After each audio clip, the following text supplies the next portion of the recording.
good to see you again.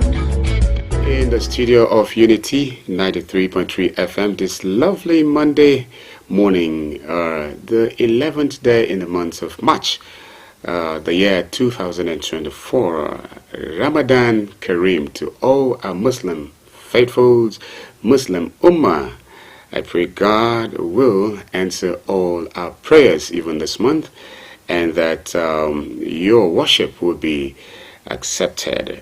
Thank you so much. It's Unity Train on Unity 93.3 FM and TV. We are reaching you live from the hills of ZINARIYA here in Just North, Plateau State, Nigeria. Okay, Ijadamu is my name, your regular anchor of this very program. And so in the studio, we will be doing it as usual. We have, for this period of Ramadan, we'll be having just 1 hour of this program, which will always commence at 8 to 9. And that's how it's going to be as long as Ramadan is there.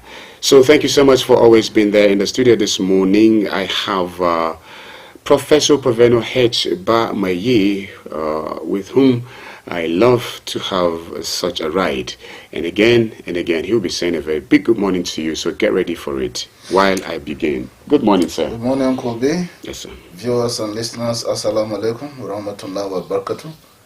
It's a beautiful, wonderful morning from the hills of ZINARIYA, Jos City, Plateau State, Nigeria. Ramadan Kareem, Ramadan Mubarak to all Muslim faithfuls around the world. It's a beautiful day. Today is the first day of Ramadan 1445 after Hijrah. Ramadan is the most holy month in the Islamic calendar. Beautiful time of fasting, beautiful time of meditation, beautiful time of drawing close to God. And so we wish our Muslim faithfuls around the world a wonderful time of prayer, wonderful time of meditation in this month of Ramadan. And viewers and listeners in other parts of the world, it might be good afternoon or good evening. But let me just seize this opportunity to once again remind you that 2024 is moving very fast. Today is 11th March already, the first day of Ramadan, 1445 after Hijrah. How far have you gone with your goals for the year? How far have you gone with those dreams, those objectives? Remember, we said your dreams, your objectives, your goals for the year must be SMART, S-M-A-R-T, SMART. That is specific, measurable, achievable, relevant, and time-bound. For example, a Nigerian by the name Osarimen Angel Patience set aside a specific goal for 2024. Her goal was to break the Guinness World Record for the longest reading time, reading aloud to the world. She set aside to break this record. Today she has achieved her goal by reading for 230 hours, reading different books aloud from Edo State, Nigeria. For 230 hours. 230 hours.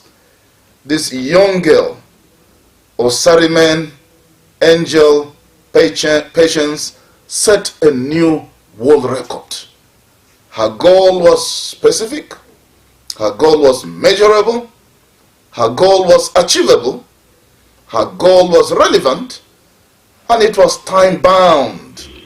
And before she embarked on this, you need to see the rigorous exercise, acrobatics, running up and down, preparing her physical body, preparing her brain, preparing herself for the task of reading for more than 200 hours non-stop. Why don't you try that? Could be for a change. More than 200 hours, read that up, reading and reading. So please pursue your goals for 2024. And I tell you, that girl is a millionaire today. Before she even started, Edo State government of Nigeria gave her 10 million naira. And other people donated money because she set out to set a new world record and to put her state and Nigeria on the map of the world, setting a new record of readathon. So whatever it is you want to do this year, make sure it is smart, specific, measurable, achievable, relevant, and time-bound.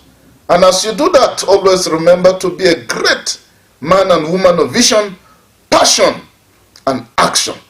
And don't forget to be the change that you want to see in the world. All right, thank you so much, Prof, for already taking us on such a wonderful ride. Our listener and viewer, today's edition of Unity Trend starts at 8 and ends at 9. We'll be having 1 hour to eat, and so please stay tuned. The second 30 minutes of the program would already be a moment to put on the studio line so that you can join the conversation. So please get ready. Okay, we are streaming live, by the way. You can connect with us on YouTube, Unity FM TV, Unity Radio FM TV, just for Facebook. Connect with us and throw your comments. I'll be reading them later on. And for SMS too, you can send in to 0808-478-9999. You can even begin to send your comments. Now it's time for the review, and we just begin this way. Okay, we have begun already, but according to the headlines, and so we have this one says Ramadan begins today. Sultan seeks prayers against insecurity hardship. I'm so interested to talk a little about insecurity and hardship. Now, coming from someone, the most respected individual in this country and beyond, is saying Ramadan being a holy month amongst Muslim Ummah, emphasis should be placed on praying for security of the country and also pray that this hardship at least. You know, could be I stayed in an Islamic country during Ramadan. It's a very wonderful time, glorious, beautiful time. Time that a lot of prayers, a lot of meditation, recitation of the Quran all over the country will be going on. And that's the time of the year that some of us get to eat some special kind of food that we've never seen before throughout the year. You don't see that special food until during Ramadan. During the time of breaking of the fast, you'll be able to buy that food, and it's very wonderful and very special. And you see the people peaceful, carrying on their usual normal businesses, and you know, it's wonderful, the most peaceful time ever in the year. And His Eminence, the Sultan of Sokoto, who is the leader of Muslim faithfuls in this great country, Nigeria, has said Muslims should use this period to pray for Nigeria, pray against insecurity, and pray for peace, and pray about the economic hardships that we're facing as a country. And this is wonderful. This is the best call that any religious leader can give to Nigerians at such a time like this, that we are passing through difficult times, challenging times, you know, as a country. And we are hoping that with the call of His Eminence, the Sultan of Sokoto, that some people who want to foment trouble, cause crisis here and there, can sheath their swords, lay down their arms. Let's have peace in the holy month of Ramadan. We hope that the bandits, we hope that Boko Haram, ISWAP, we hope that hip-hop, kidnappers, herdsmen, and all manner of people that have been involved in a cycle of violence in this country, Yes, can heed this call and lay down their arms once and for all and say, please let there be peace in Nigeria. even for this This is the holy month of Ramadan. Coincidentally, You know, also the Christians of the Catholic. Coincidentally, Christians are in Lenten season, and it's a time of fasting, you know, almost throughout the month of March. So this is a time Christians are fasting, Muslims are fasting. So we expect that there should be peace in the land. We expect that all these kidnappings should cease. All this killing, all this violence in the land should cease. This is a time to seek the face of God. This is a time to meditate. This is a time to remember that one day we will all return back to God and give an account of the life we live here on earth. So we hope that all of us can heed the call of His Eminence the Sultan of Sokoto. That's very true. Yes, we still recall when there were religious festivities, there were religious gatherings, and a lot of things happened. For us on the plateau, it's not far from memories to recall that during Christmas there were some of these attacks there. And so if the Sultan is calling that we should pray, Muslims should pray against insecurity, I think it's timely, and it's a good thing to actually make such a call. Everybody should pray during this period. Do you know, let me tell you this, Akubi and viewers and listeners. Do you know that every Ramadan we have Christian friends all over the world? They are not Muslims, they are Christians, but once Ramadan begins, they join in fasting and prayer throughout the month of Ramadan, along with Muslim faithfuls around the world. It is not one, it is not two, it is not three, it is not just in Africa, around the world. So I know that there is a call for these Christians around the world whom every Ramadan they are fasting, they are praying, whether it coincides with Lent or not.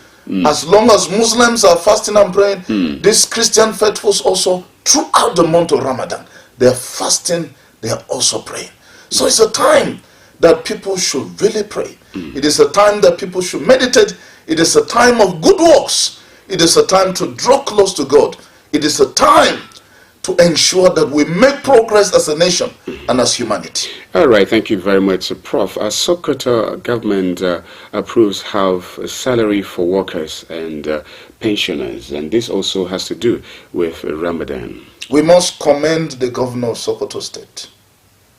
Do you know he's the first governor I'm hearing so far, other governors may follow suit, that at the commencement of Ramadan, he has ordered that local government workers from primary school teachers to the highest level, local government workers, state workers, all of them should be given half of their salaries for the month to commence Ramadan.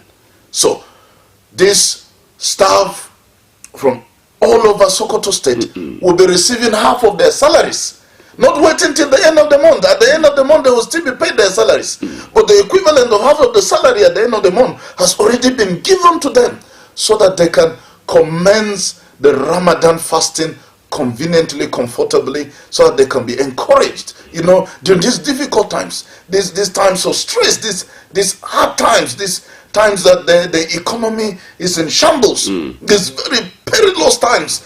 In the history of our country, this governor magnanimously has paid the workers in his state, including local government staff, half of their salaries to commence Ramadan. I think other governors should follow suit. Without any union, pressurizing. Without any protest. Yeah. Instead of what his counterpart in KB State is doing, buying Toyota Jeeps that cost millions upon millions of naira to distribute to House of Assembly workers.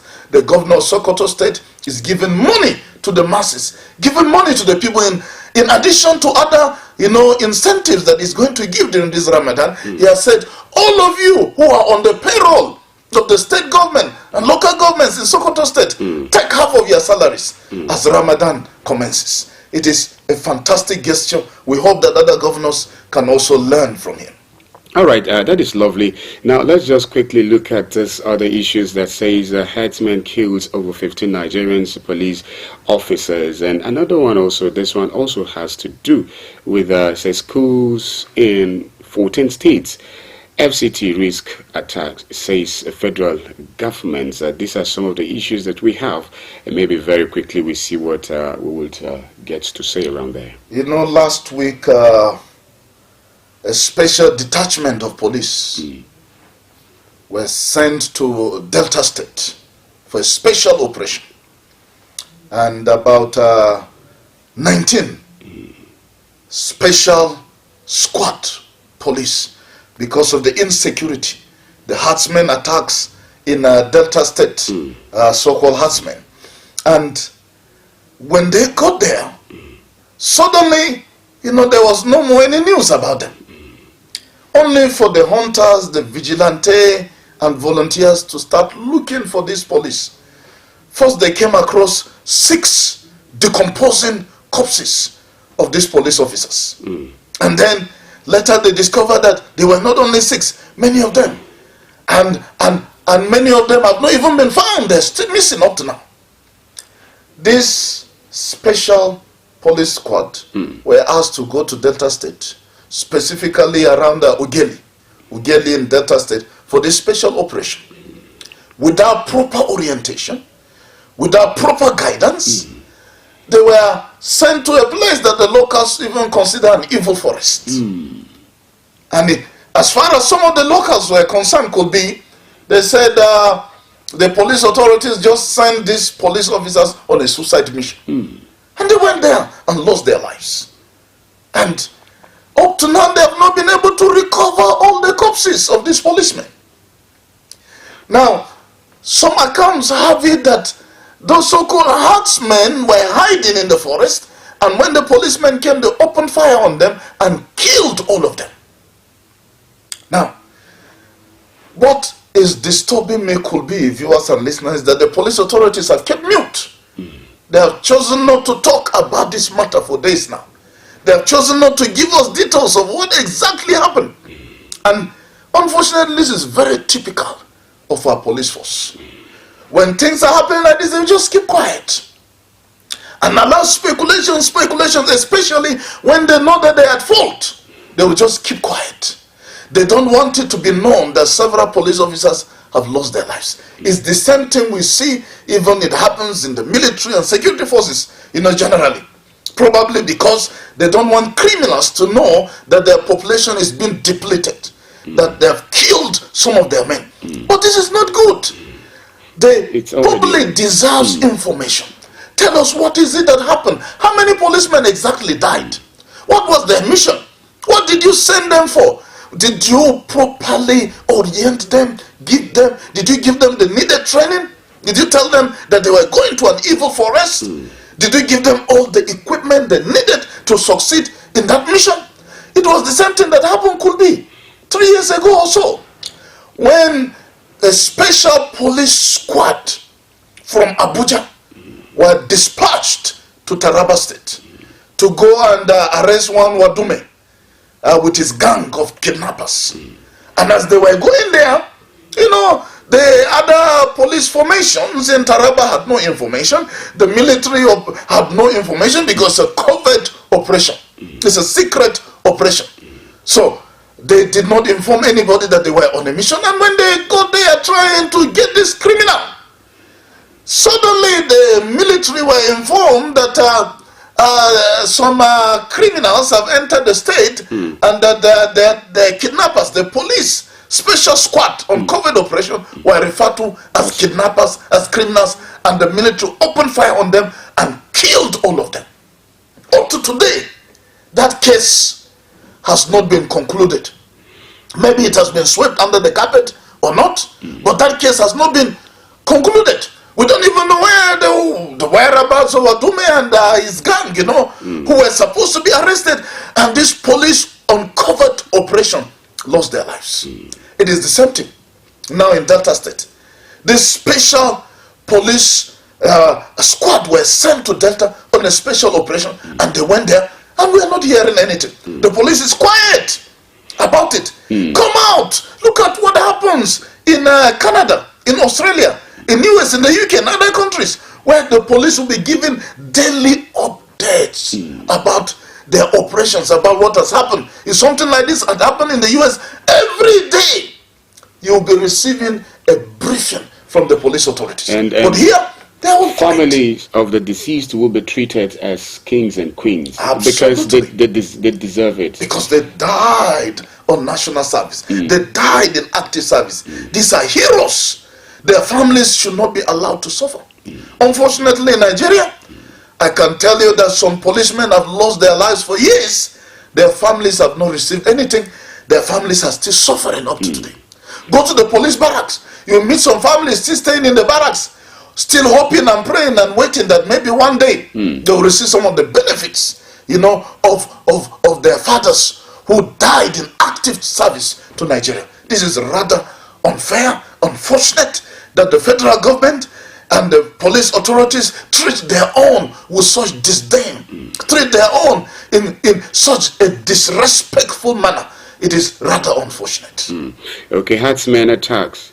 IDPs grown as humanitarian crisis worsens in Benue. Benue State is experiencing a crisis. It has been for years. Now the IDP camps in Benue are overcrowded.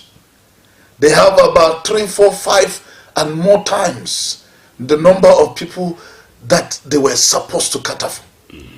You will see an IDP camp that is supposed to cater for 200 people, and that camp has 2,000 people to cater for. 10 times its capacity. And so the people are groaning in pains. No food, no water, no health services. It is even the NGOs that do most of the work. You wonder whether we have a government in Nigeria. The Benue State government is overwhelmed already. And more people are moving into these IDP camps. You know why? Because the herdsmen attacks have not stopped. The criminal attacks have not stopped. The gang attacks have not stopped. The violence, the crisis has not stopped. And as the violence continues in the land, more people will be running away from their villages and communities, leaving their houses. Of course, many of them, their houses have been burned. They don't have anywhere to stay. And so they move to these IDP camps. So what you have there is a humanitarian disaster. It's a crisis of such proportion that you wonder whether Nigeria is in a worse war than Gaza, than Ukraine and other countries that are officially at war, recognized at international level. In fact, you go to some of these camps, the people there are living worse than the refugees in Gaza that is at war. And so it is unfortunate. We hope that the government can do something urgent. Because when you have human beings living like animals, living worse than animals, in IDP camps overpopulated, IDP camps that are smelling, you see the stench of decomposing and then a dirty environment where they're living. Some of them have many of them no beds to lie down. They have to sleep on the ground. They have no food to eat. They have no water to drink. Some of them have gone for 3 days, 1 week without even bathing. That is the state of these IDP camps in Benue State. Well, that the government can act and act decisively and fast, and that other NGOs can help the few NGOs that are working in these IDP camps, so that these people can have some semblance of a normal life, as it were. Prof, do you think it's only Nigerians that are in the IDPs that are going through such hard moments and times? Because that is a formal IDP, so to call it. But then, don't you think most Nigerians are living just like they're in IDPs? Because you still don't have waters, even though you're not in IDP. Absolutely. You don't have waters, enough of it to do whatever it takes. You take times before you get to have it, and when you have the little of the water, you won't have money to be able to pay and then do the things you need to do, with it. And so that has been the situation. The average Nigerian is in an IDP camp. Nigeria is a big set of the universal IDP camp for all Nigerians.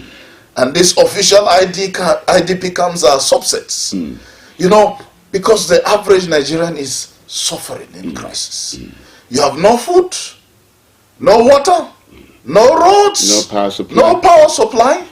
Some of us have been without light. My place, we've been without light for 3 days. 3 days. And then you have a generator, you want to run it. How much is a liter of petrol now? 700, 800 in some places. For 1 liter, even if you have generator. Small generator, this one they call I Pass My Neighbor. Do you know how much it costs now? 35,000, 40,000, 50,000, small generator that people used to buy for 10,000. So, no light, no water. And food is a problem for the average Nigerian. So you're right in a sense that the average Nigerian is actually a refugee, an IDP in his own country, passing through crisis, passing through hardship, passing through difficulties. You know, you go to some of these slums, you see the way people live. They live worse than animals. So it is unfortunate. That's why you see the suicide rate has increased. In Lagos State, within the last 3-4 days, 2 people have committed suicide official. You know, there are more suicides in Nigeria than the ones that are reported. Many people take their lives, nobody reports it. You don't see it on any newspaper. By the time you see one suicide reported on newspaper, it means there are 5 to 10 others that have not been reported in any newspaper. Just on Saturday night, a woman traveling in a boat from Lagos to Ogun State, in the middle of the journey, at about 10 p.m. Saturday, she just removed her life jacket and threw it and jumped inside the lagoon and ended her life. That was a suicide. You know, crisis. Before then, an elderly man hanged himself inside his own room. And they had to quickly bury him because of his age and because of the way he died. And not to mention the woman who took her children to the police station and had herself killed. And had to kill herself. You know. And many more. All right, well, it's already time for us to go on a short break right now. Prof, I beg, we'll just have to stop here and then come back later on after this short time. Our listener and our viewer, please, I would love to plead that you stay tuned. We'll go on a short break. When we come back, it's going to be time for you to join the conversations. Please. Mr. Politician, it's good to see you again. It's been so long since you've been here. You had me thinking you were dead. How's your taxpayer mansion? How was your...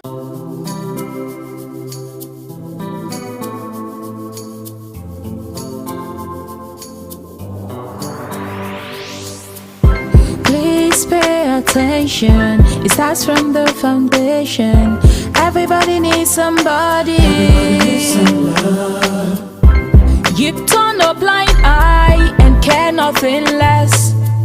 Say it's just business, all about the money. You are so unbothered as long as they pay. Say it's just business, all about the money. You know they're on a fast lane, but you've got business to run. So you look away the other way. It concerns you. It a kill law, it a kill dreams. It a land people for jail. War against drug abuse. Mr. Politician, it's good to see you again. All right, thank you so much. Just allow me and permit me to say welcome back. This is Unity 93.3 FM Unity TV, and the program is Unity Trend this morning. It's Monday, 11th March, the year 2024. Ijadamo remains my name, and the program ends at 9 a.m.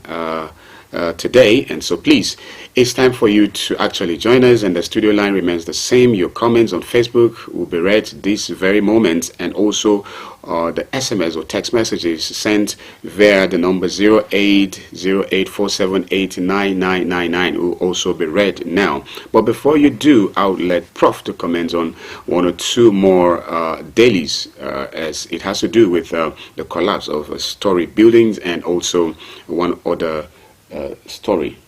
Yeah, a 5-story building collapsed in Anambra State of Nigeria. This 5-story building, the official information we have is that the developers got approval for a 3-story building. For whatever reasons best known to them, instead of going ahead with the 3-story building that they got approval for, they decided to increase it to a 5-story building. And you know that the higher up you go when you are building, the deeper your foundation should be. And you should ensure that all that is needed for the structure, in terms of the equipment, in terms of all the things that will be used, steel, concrete, and all the rest, must be of the highest quality. If you want the building, to survive. So, but these builders decided to cut corners. First, they said we're building a 3-story building, suddenly it became a 5-story building. And then the poor quality of materials, poor expertise of those involved in the building. At the end of the day, in the early hours of yesterday, Sunday, this building collapsed. Some people are trapped. We don't know the details because this just happened yesterday. Rescue efforts are on to see whether some people can be rescued or whatever can be done. But again, this is the same scenario we keep seeing. Not just in Anambra State. We see the same scenario of this that happened in Onitsha, Anambra State. It has happened in Lagos State. It has happened in Abuja. It has happened here on the plateau in Jos.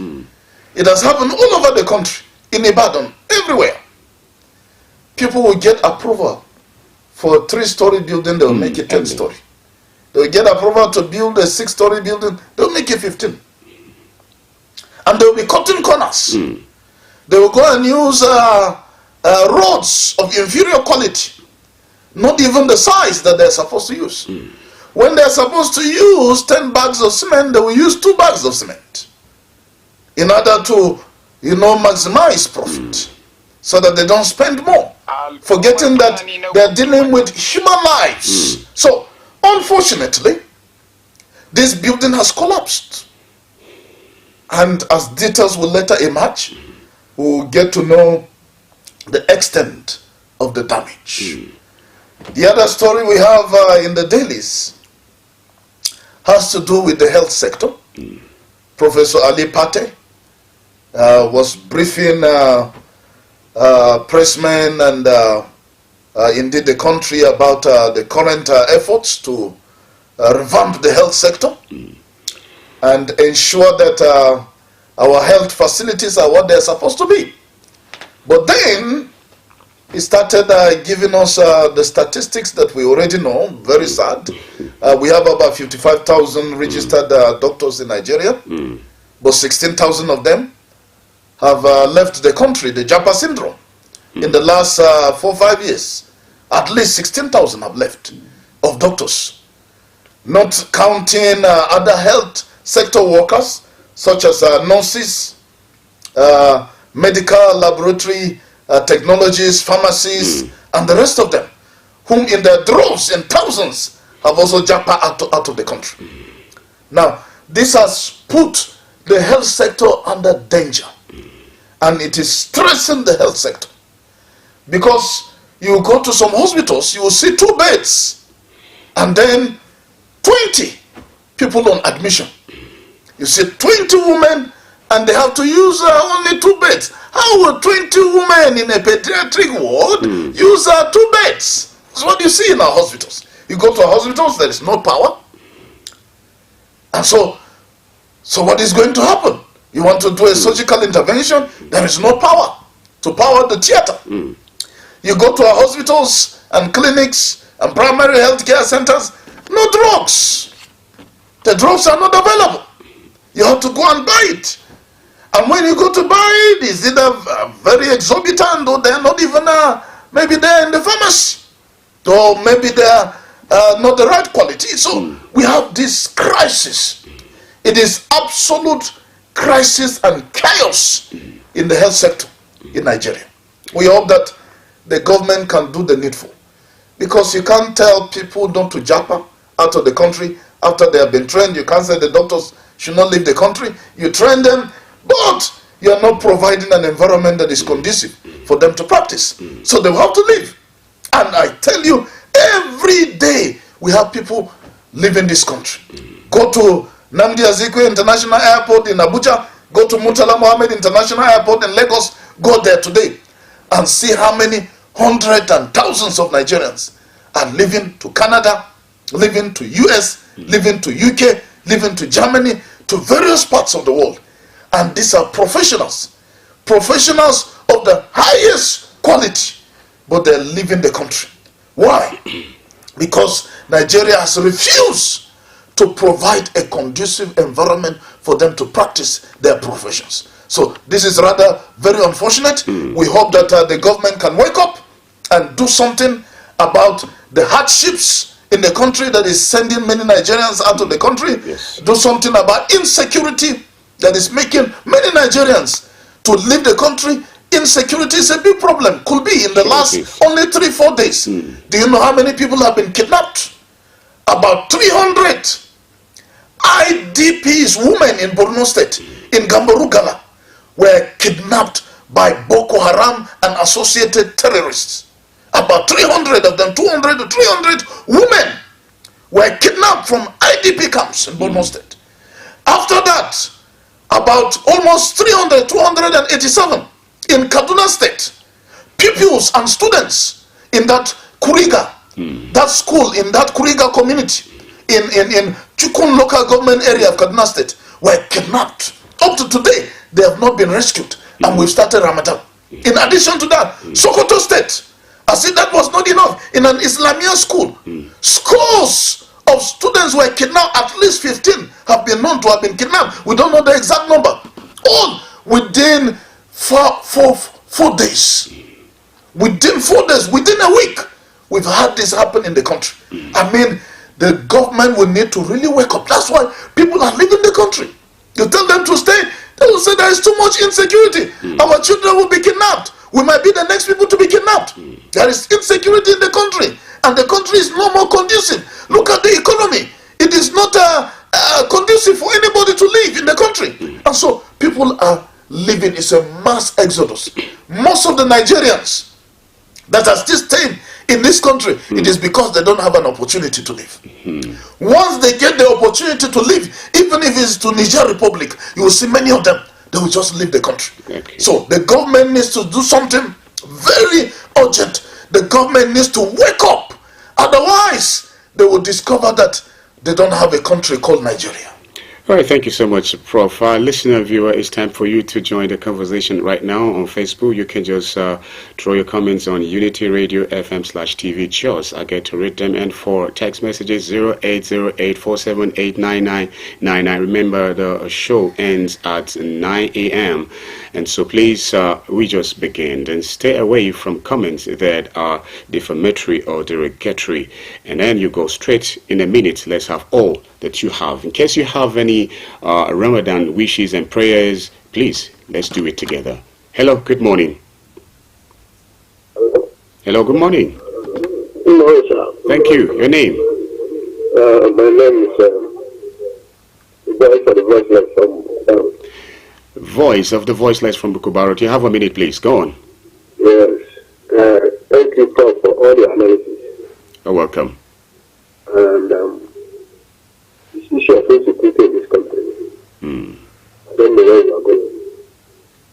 The government are not making any move by supporting the security of the military on the ground.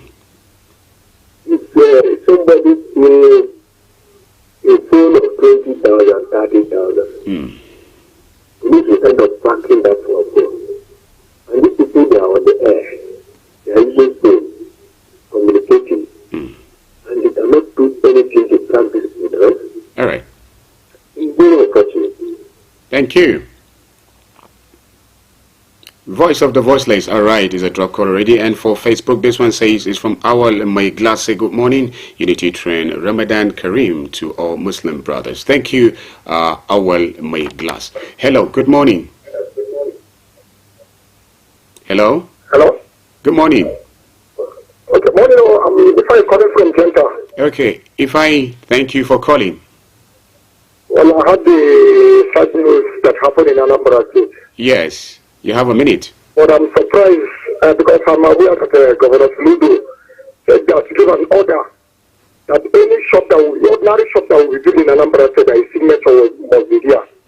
I wonder how he did not know about this 3-story that they convert to 5-story that collapsed. So it's a thing of worry. I think the governor should come out and make statement on it. All right. Because he gave an order Okay? Lovely. That is what I want to contribute. You should come out and make statements so that people will know what happened in that 5-story building. All right. Thank you very much. If Ifeanyi is right, because Soludo ordered the demolition of even buildings. Even churches were demolished in Anambra State that were not built according to specification or were illegally erected. So I don't know how these people got away with it. This tells you that there are saboteurs within the system.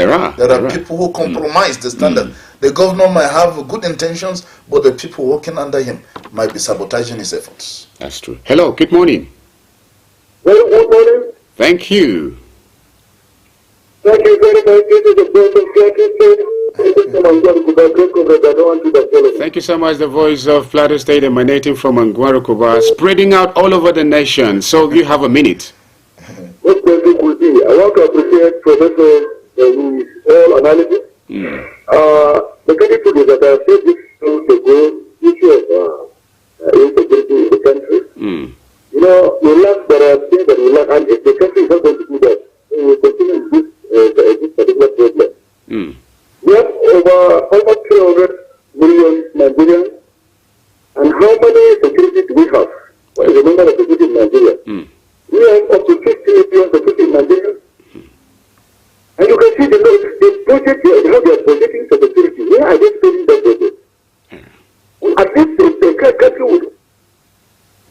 Are you there? Oh no, it's a drop call already. Okay, please permit me to read some comments on Facebook. This one is from Aminu Abdullahi Shabu. Say good morning, Kubi and the Prof in the studio. I'm watching you live from Rico's new layout. Welcome to Ramadan Kareem around the world. The mount of reward, forgiveness, blessings. May Allah accept our prayers. Amen. Stop insecurity, hunger and bandit kidnapping. Thank you. And from Oam Fidila, he said, good morning, Kubi and the Prof in the house. Keep the good work going.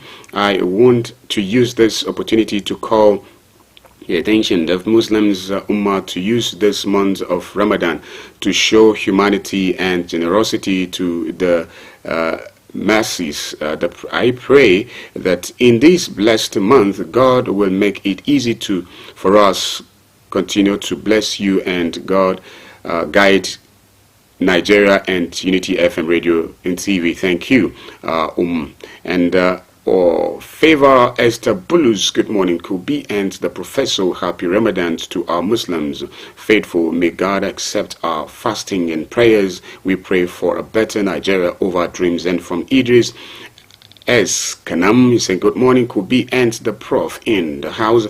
I am Idris Kanams, watching you from Kashere in Gombe State.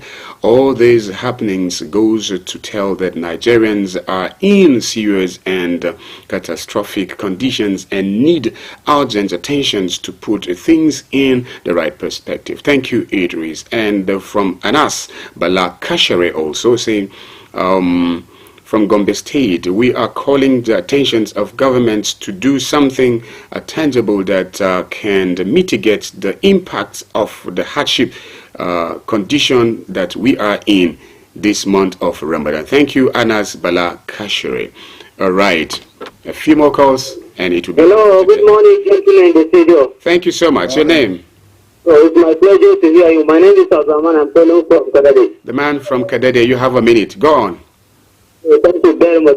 So in this concerning the issue of expenses in food commodity, that is very sad, especially by this serious Ramadan. So our leaders are supposed to do something for the poor people. So whether we get sensible development in our lives, so that is my take. All right.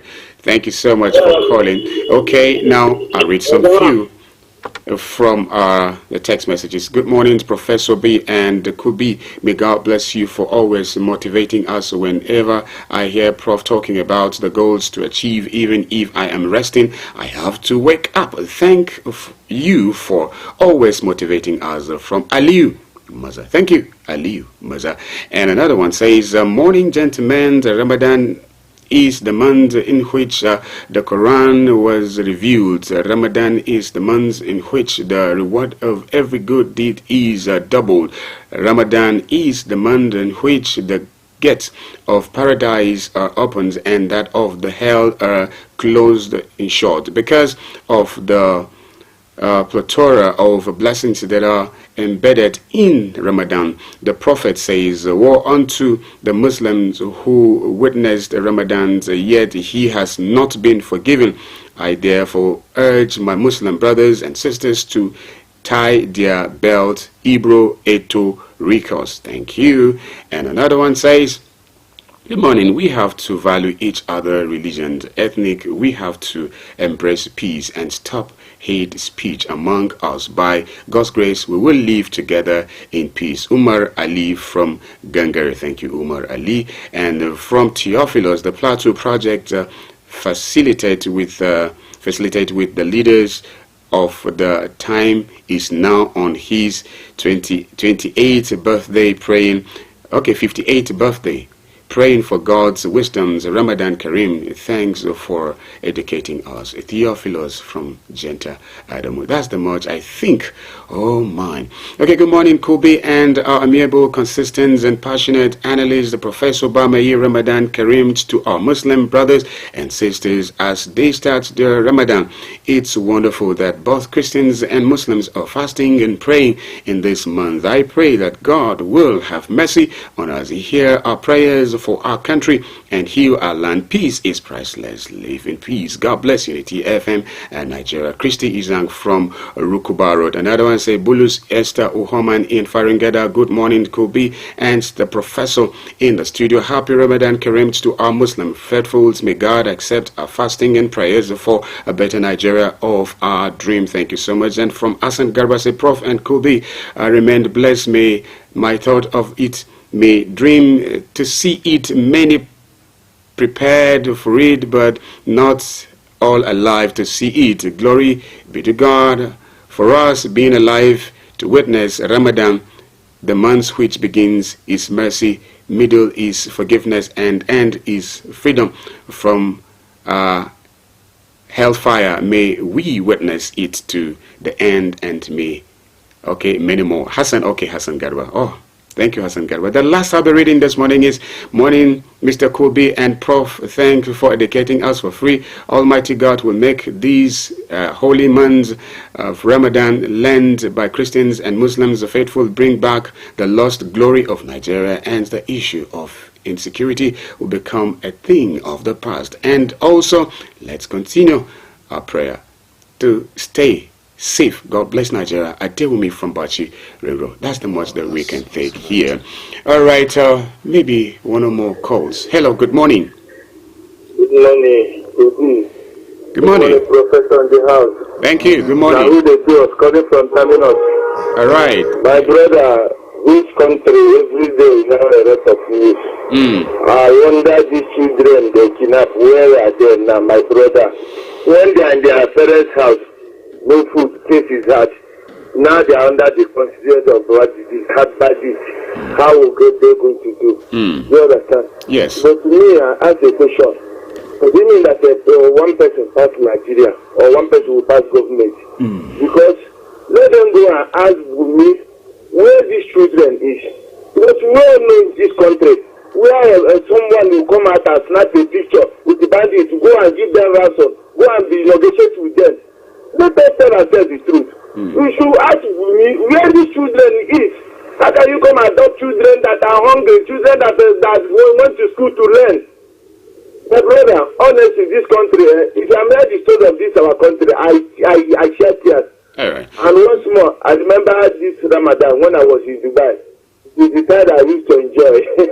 Okay. Okay, may God bless you. All right, Mr. Kingsley Barnabas, when you were saying we should ask Gumi, were you trying to say that so he can facilitate negotiations or dialogue, or to bring about the end of such? Well, you may want to call us back. This might be the last anyway. Hello, good morning. Good morning. Thank you. Your name? My name is... Your name? All right, from Rukuba Road. Let's hear you in a minute. I want to thank God for all the journalists. All right. I really use bringing up this program. Thank you. It's a very specific program and likeness program. All right. But I want to make a special appeal. All right.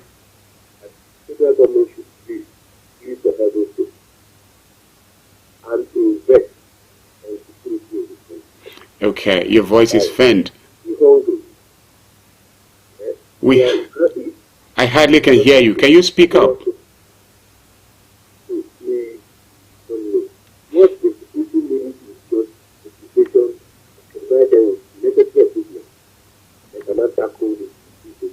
All right. All right, thank you. His voice was too low to really get all of it, but he was talking about the federal government to do the needful and provide the needed equipment, gadgets to be able to fight this. Prof, let's give you 2 minutes. We just have 3 to go. Let's talk about the need for security. We're in the holy month of Ramadan.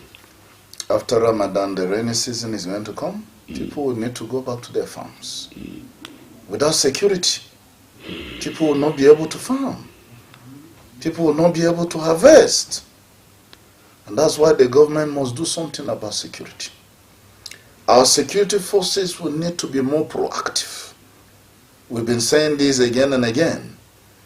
Let's use technology, deploy technology to get these bandits, to get all these terrorists, wherever they are.